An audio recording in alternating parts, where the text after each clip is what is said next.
আলাইকুম, ছোট একটা শর্ট ভিডিও নিয়ে চলে এলাম। তো ভাবলাম একটা নাস্তা খাই, তো আপনাদের সাথে শেয়ার করতে ইচ্ছে হলো। এটা হচ্ছে নারিকেল। আর কি নাস্তা খাবো সেটাই হচ্ছে মেন। এটা হচ্ছে, এটা কি আম? মনে হচ্ছে না আম, একদমই না। এটা হচ্ছে কাঁঠালের পিউরটা।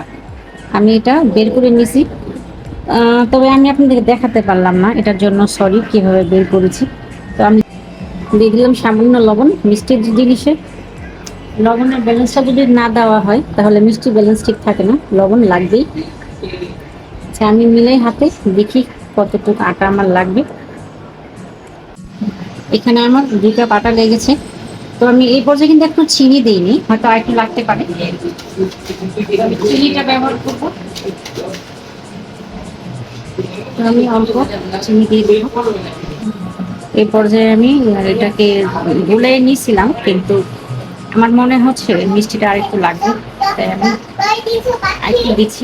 আমার এই পর্যায়ে কিন্তু পিঠাটা গোলানো কমপ্লিট হয়ে গেছে। এখন আমি একটা চামচ নিয়েছি, এটাই দিব।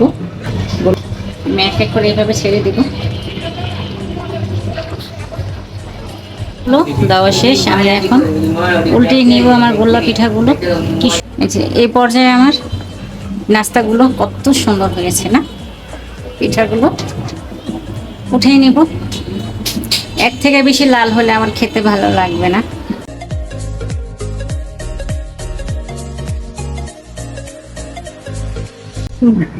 ফাইনালি আমার কাঁঠালের রসের গোল্লা পিঠা হয়ে গেছে। তো মানে হওয়ার সাথে সাথে বাচ্চারা খাচ্ছে আর বলতেছে অনেক ভালো হয়েছে। তো অবশ্যই সবাইকে বলবো আমার রেসিপিটা ফলো করবেন। আর কে কোথা থেকে আমার ভিডিওটা দেখতেছেন অবশ্যই আমাকে কমেন্টে জানাবেন, আমি যেন সবাইকে ধন্যবাদ জানাতে পারি। আর সবাই আমার সাথে থাকবেন, সবাই সাপোর্ট করে যাবেন, আর একটা সাবস্ক্রাইব করতে ভুলবেন না। তো সবাই ভালো থাকবেন, আল্লাহ হাফেজ।